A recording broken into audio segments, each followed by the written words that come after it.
नमस्कार छात्रों, परिसर अध्ययन भाग 1 की इस ऑनलाइन कक्षा में आपका स्वागत है।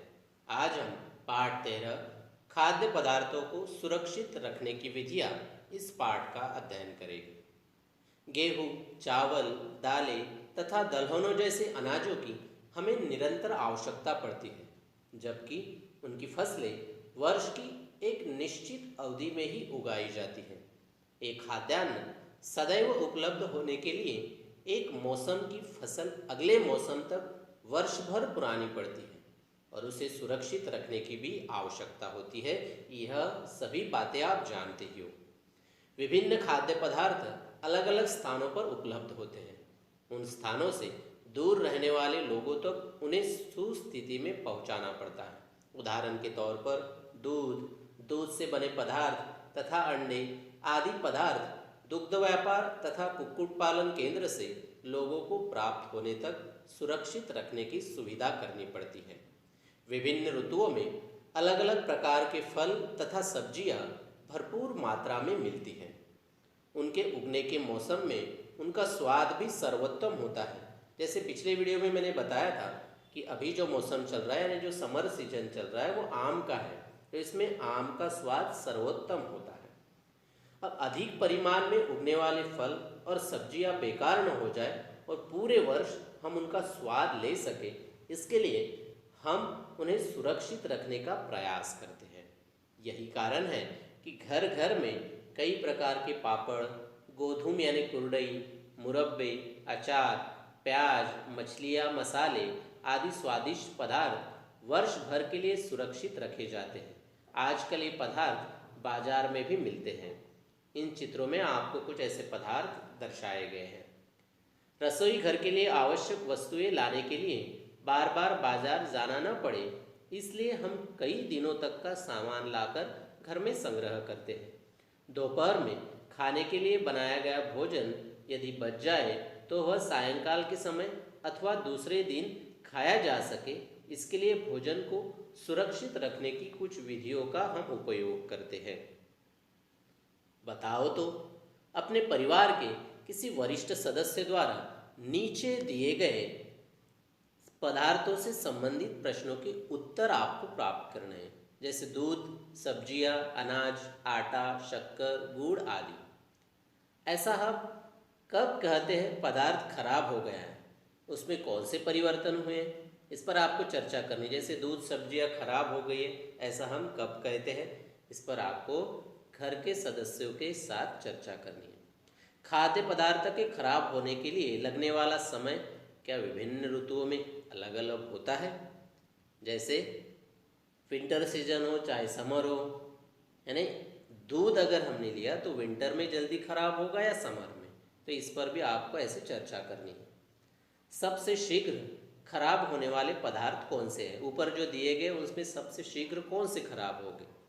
घर में लाए गए खाद्य पदार्थ अधिक दिनों तक अच्छे बने रहें, इसके लिए क्या क्या किया जाता है, इस बारे में भी आपको घर पर चर्चा करनी है। यदि हम समझ जाए कि खाद्य पदार्थ किन कारणों से खराब होते हैं, तो हम यह भी समझ सकेंगे कि उन्हें खराब न होने देने के लिए क्या करना चाहिए। प्राप्त जानकारियों के आधार पर तुम्हारे ध्यान में निम्न बातें जरूर आई होगी।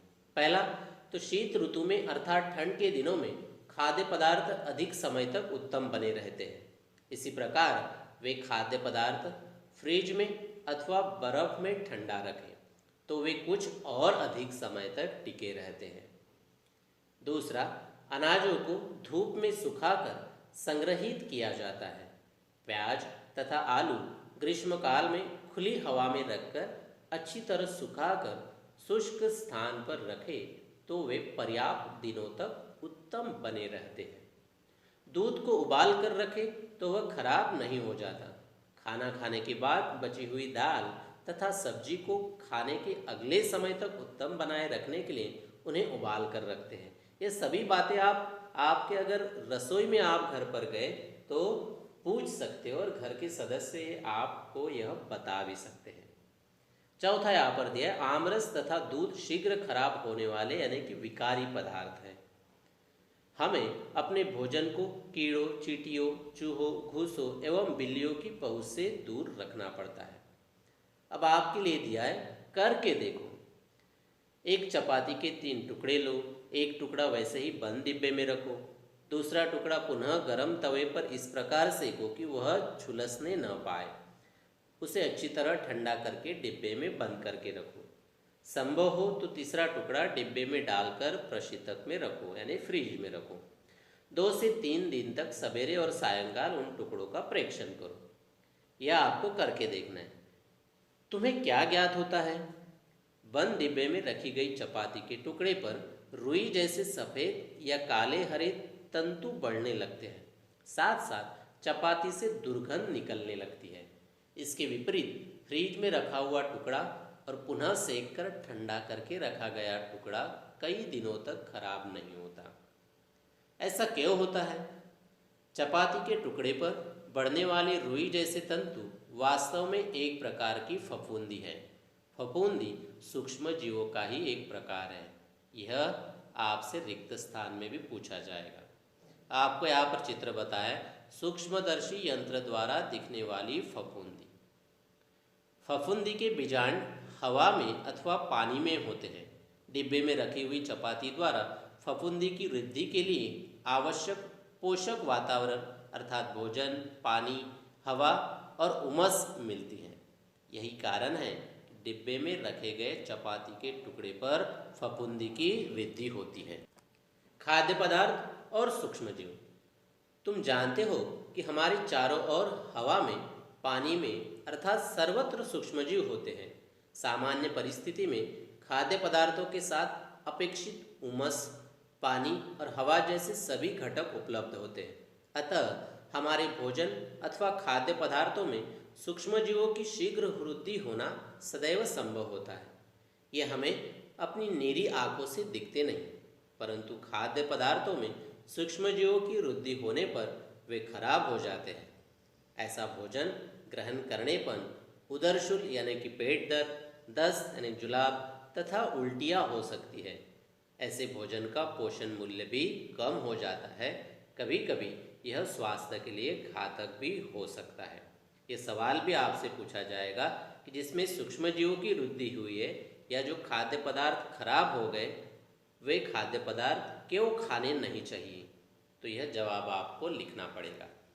अगला है खाद्य पदार्थों के सुरक्षित रखने की विधियाँ। पहला दिया है इसमें सुखाना। जब किसी खाद्य पदार्थों को सुखाया जाता है तब उसका पर्याप्त पानी निकल जाता है। पापड़, गोधूम, बड़िया, गेहूँ, दालें जैसे पदार्थों को सुखाकर सुरक्षित रखा जाता है। यह घर पर आप सभी बातें जानते हो। दूसरी विधि है ठंडा करना। खाद्य पदार्थों को फ्रिज में रखने पर सूक्ष्मजीवों की वृद्धि के लिए आवश्यक उमस यानी कि गर्मी उन्हें नहीं मिलती, इसलिए वे अच्छी ही रहती हैं। तीसरी विधि है उबालना। जब खाद्य पदार्थ उबाले जाते हैं तब उनमें पाए जाने वाले हानिकारक सूक्ष्मजीव नष्ट हो जाते हैं। चौथा है वायुरोधी डिब्बे में रखना। खाद्य पदार्थों के हवाबंद डिब्बे में रखते समय सबसे पहले डिब्बे में स्थित सूक्ष्मजीवों को नष्ट किया जाता है। बाद में इस बात की सावधानी रखी जाती है कि डिब्बे में हवा तथा पानी का प्रवेश न हो सके। आपको यहाँ पर ऐसे डिब्बे भी दर्शाए गए। तात्पर्य यह है कि भोजन या खाद्य पदार्थों को सुरक्षित बनाए रखने के लिए उनमें स्थित सूक्ष्मजीवों को नष्ट करना पड़ता है। उन्हें ऐसी परिस्थिति में रखना पड़ता है जिससे उनमें सूक्ष्मजीवों की वृद्धि न हो सके, तभी वह सभी खाद्य पदार्थ सुरक्षित रह सकते हैं। अब आपको यह आगे दिया करके देखो।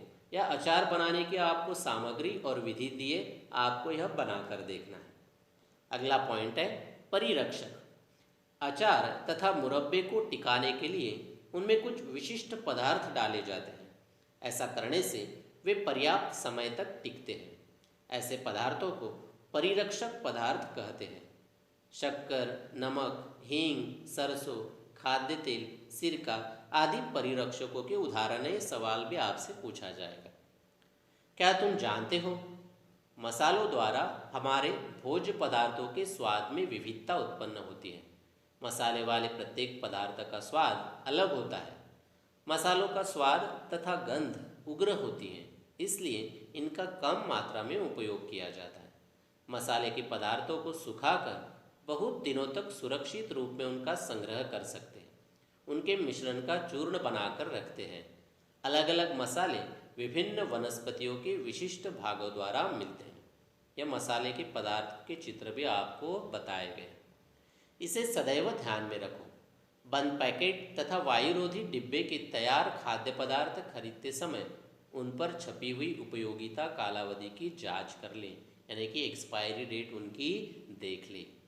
अब हमने क्या सीखा? ऋतुओं के अनुसार अचार, मुरब्बे, पापड़, गोधूम तथा बड़ियों जैसे पदार्थ बनाकर रखने से उनका स्वाद पूरे वर्ष तक लिया जा सकता है। हवा, पानी तथा उमस भरे स्थानों पर खाद्य पदार्थों में सूक्ष्मजीवों की वृद्धि तेजी से होती है। कुछ सूक्ष्मजीवों द्वारा खाद्य पदार्थ खराब हो जाते हैं।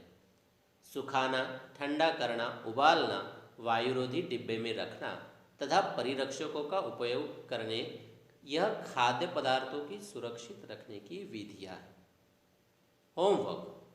अब स्वाध्याय में जो भी सवाल आपको दिए, उन सारे सवालों के जवाब आपको यह पाठ फिर से पढ़कर नोटबुक में लिखना है। Thank you.